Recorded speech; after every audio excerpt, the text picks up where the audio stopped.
కన్యవారి కనుక చూసుకున్నట్లయితే మీకు చతుర్గ్రహ కూటమి పంచగ్రహ కూటములు చతుర్థ భావంలోని పంచమ స్థానంలోని 6వ స్థానంలోని సప్తమ స్థానంలోని జరుగుతున్నాయి. ఈ యొక్క గ్రహస్థితిని అనుసరించి మీకు ఎటువంటి ఫలితాలు జరగనున్నాయి, ఏ దేవత ఆరాధన చేయాలి అనేటువంటి విషయాలు చెప్తుంది నేనైనప్పటికీ చెప్పిస్తుంది సాక్షాత్ లలిత అమ్మవారిగా భావిస్తూ ప్రధానంగా ఇక్కడ గమనించినట్లయితే ఈ 4వ స్థానంలో ఏవైతే గ్రహాలు ఉన్నాయో ప్రధానంగా ఇది డిసెంబర్ మాసంలో ఇచ్చేటువంటి మంచి ఫలితాలు ఏమిటి అంటే ఇక్కడ మీకు ఏదైనా ప్రాపర్టీస్ కొనుగోలు చేయడానికి మరియు ఏదైనా ఒక సబ్జెక్ట్ నేర్చుకోవడానికి చాలా అనుకూలంగా ఉంది. మరి అదే పంచగ్రహ కూటమి మీకు జనవరి మాసంలో కనుక చూసుకున్నట్లయితే అక్కడ సంతానాన్ని పొందడానికి క్రియేటివ్ ఫీల్డ్లో ఉండేటువంటి వారికి కొత్త అవకాశాలు రావడానికి చాలా బాగుంది. మరి ఫిబ్రవరి మార్చి మాసంలో కనుక చూసుకున్నట్లయితే ప్రధానంగా అక్కడ ఉద్యోగ అవకాశాలు రావడానికి రుణాలు లభించడానికి చాలా బాగుంది. ఇక ఏప్రిల్ మాసంలో మీకు పూర్తిగా వివాహ సంబంధించిన విషయాలకు అనుకూలంగా ఉంది అని చెప్పుకోవచ్చు. ఇక అదేవిధంగా గమనించినట్లయితే ఈ జాగ్రత్తలు ఏం తీసుకోవాలి, ఇక్కడ ప్రాపర్టీస్ ఏదైనా ఆస్తులు కొనే విషయంలో ఫైనాన్స్ మ్యాటర్స్ విషయంలో కొంత జాగ్రత్తగా ఉండాలి ఎప్పుడు డిసెంబర్ మాసంలో. మరి అదే జనవరి మాసంలో కనుక చూసుకున్నట్లయితే జనవరి 18, 19వ తేదీల్లో కూడా మనకి పంచగ్రహ కూటమి ఏర్పడుతుంది కాబట్టి ఆ మాసంలో ప్రధానంగా మీరు అక్కడ ఉద్యోగ విషయాలు కాస్త జాగ్రత్తగా ఉండాలి చెప్పాలంటే. మరియు ఇక్కడ కొంచెం ప్రేమ వ్యవహారాలకు సంబంధించిన విషయంలో కూడా కొంత స్ట్రెస్ అనేది ఉంటుంది ఏర్పడుతూ ఉంటుంది. ఎవరితోనైనా ఏదైనా కమ్యూనికేషన్స్ అగ్రిమెంట్ చేసేటప్పుడు జనవరి మాసంలో కాస్త జాగ్రత్తగా ఉండండి. ఫిబ్రవరి మాసంలో ఇక్కడ ఉద్యోగ అవకాశాలు వస్తాయి, కానీ ఇక్కడ ఏంటంటే కొంత వాహనం మీద వెళ్ళేటప్పుడు కానివ్వండి ప్రధానంగా జాగ్రత్త పడుతూ ఉండాలి. ఇక ఏప్రిల్ మాసంలో కనుక చూసుకున్నట్లయితే ఇది వ్యాపార అభివృద్ధికి తోడ్పడుతుంది. కాకపోతే ఇక్కడ కొంచెం హైయర్ ఎడ్యుకేషన్ మీద దీని ఎఫెక్ట్ చూపించడము, కొద్దిగా శని ఉన్నాడు కాబట్టి వివాహ నిర్ణయాలు తీసుకునే విషయం మీద కొంత స్ట్రెస్ ఉండడము, మరియు ఇది కూడా కొంతవరకు ఫైనాన్స్ మీద ప్రభావం చూపిస్తుంటుంది ఏప్రిల్ మాసంలో. కాబట్టి మీరు ఎక్కువగా వెంకటేశ్వర స్వామి ఆరాధన చేయండి, అన్ని విధాలా బాగుంటుంది. మరి పంచగ్రహ కూటమి యొక్క ప్రభావం మీ మీద పడకుండా ఉండాలి అంటే ఏం చేయాలి గుర్తుపెట్టుకోండి. ఇందులో పాజిటివ్ ఫలితాలు ఉన్నాయి, జాగ్రత్తలు ఉన్నాయి.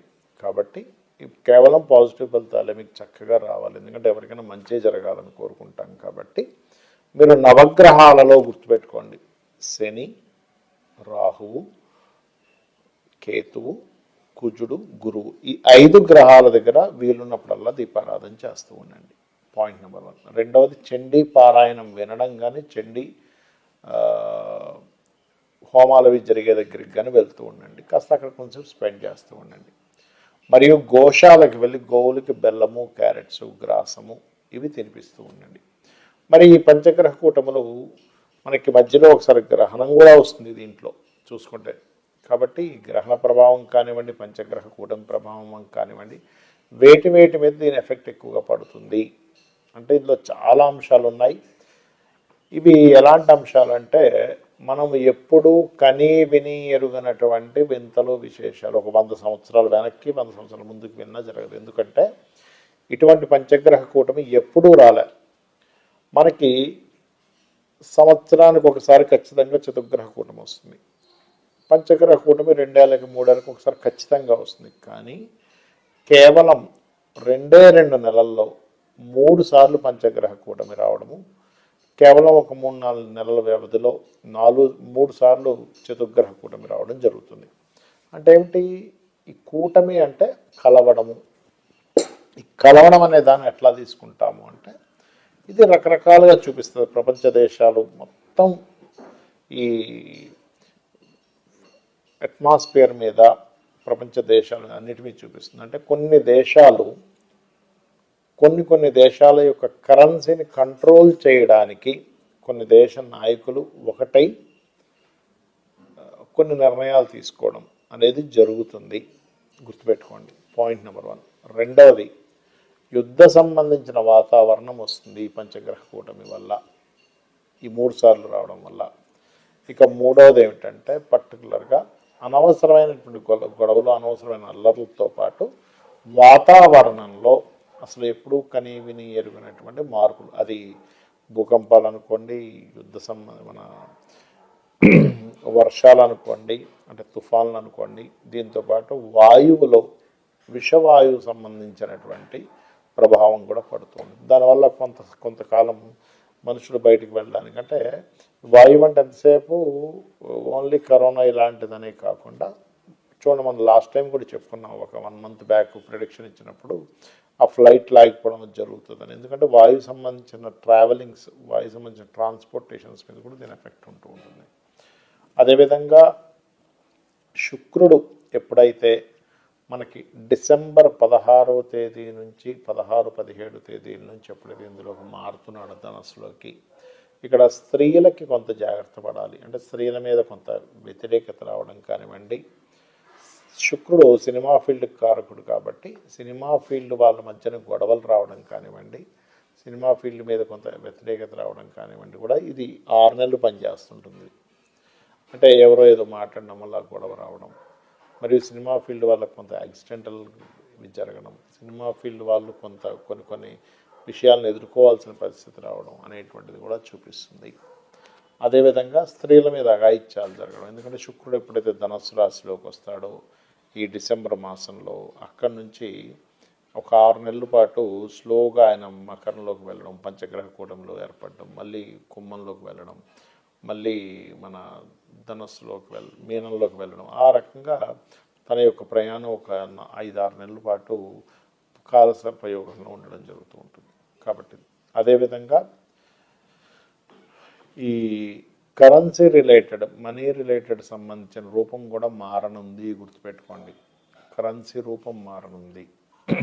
అలాగే మరొక విషయం ఏంటంటే కొన్ని ఈ టెక్నికల్ రిలేటెడ్, టెక్నాలజీ రిలేటెడ్ విషయాల్లో కూడా కొన్ని అద్భుతాలు జరగనున్నాయి, కొన్ని నిధులు కూడా దొరకనున్నాయి. కాకపోతే మనకి చూడండి, ఇప్పుడు అంతరిక్షంలో కొన్ని అంతరిక్ష వాసులు ప్రయాణాలు జరుగుతుంటాయి అంటూ ఉంటారు. అటువంటి వారి నుంచి కొంత ఇన్ఫర్మేషన్ మనం సేకరించడము, వారి నుంచి కొన్ని సిగ్నల్స్ భూమి మీదకి రావడం, తద్వారా కొంతవరకు కొన్ని అంటే ఎప్పటి నుంచో ఎదురు చూస్తున్నటువంటి ఒక కమ్యూనికేషన్ కూడా జరగడం జరుగుతుంది. దీనివల్ల గుర్తుపెట్టుకోండి, మనకి ఈ మధ్య మనం చూస్తున్నాం ఎట్లస్ 3i ఏదో సౌరమండలం నుంచి పాస్ అవుతుందని వింటున్నాం. దాని నుంచి కూడా కొంతవరకు మనం నేర్చుకోవడం జరుగుతుంది. బికాజ్ ఆఫ్ అంత పెద్ద వ్యోమగామి అంటారు, అంత పెద్ద ఒక అంతరిక్ష నౌక లాంటిది పాస్ ఆన్ అవ్వడం ద ఫస్ట్ టైం మనం చూడడం. కాబట్టి అన్నీ ఎలా ఉంటాయంటే వింతల విశేషాలన్నీ కూడా ఒక 100 సంవత్సరాల తర్వాత కూడా ఇలాంటిది జరుగుతుందా అనే రకంగాను, 100 సంవత్సరాల ముందు కూడా ఇలాంటిది జరుగుతుందా అని. ఎందుకంటే ఇటువంటి కాంబినేషన్ 100 సంవత్సరాలకు ఒకసారి మాత్రమే వస్తుంది. ఎలాంటి కాంబినేషన్ ఎన్ని సంవత్సరాల తర్వాత వస్తాయి, అంత విశేషాలు, అంత వింతలు, అంత గందరగోళాలు జరుగుతుంటాయి. అందుకే చూడండి, అంత అల్లర్లు ఎక్కువగా జరుగుతూ ఉన్నాయి మనకి. ఎందుకంటే దీనికి కేవలం గ్రహాల యొక్క సంకేతం ఒకటే కాకుండా మనకి ఒక పెహల్గాం దాడి ముందు కూడా మన పూరి జగన్నాథుడి యొక్క ఆలయం మీద వచ్చి ఆ గ్రద్ద ఆ జెండాని ఎత్తుకుపోవడం అదంతా జరిగింది. ఈ మధ్య కూడా మీరు కనుక గమనించినట్లయితే కొన్ని కాకులు, గ్రద్దలు కూడా ఆ ఆలయం పైన ఉండేటువంటి గోపురం జెండా చుట్టూ తిరుగుతున్నాయి అనేటువంటి మనం వింటూ ఉన్నాము. కాబట్టి నేను చెప్పేది ఒకటే, ఇక్కడ ముండేన్ ఆస్ట్రాలజీ అనేటువంటిది ఎందుకుంది అంటే సామాన్య మానవుడు తన ఇబ్బంది పడకుండా తన జీవితాన్ని గడపాలి. దానికి మనం ఏం చేయాలి, నిత్యము ఇంట్లో చండీ వింటూ ఉండండి, చండీ పారాయణాల దగ్గరికి వెళ్తూ ఉండండి, గోసేవలు చేస్తూ ఉండండి, నిత్యదేవత ఆరాధన చేస్తూ ఇంట్లో కొబ్బరికాయ కొట్టండి. ముఖ్యంగా ఎప్పుడైతే ఇంట్లో కొబ్బరికాయని మీరు కొడతారో ఖచ్చితంగా మీకు ఉండేటువంటి నెగిటివ్ ఎనర్జీ మీరు పడాల్సిన ఇబ్బంది పడకుండా ఉండగలుగుతారు. శ్రీమాత్రే నమః.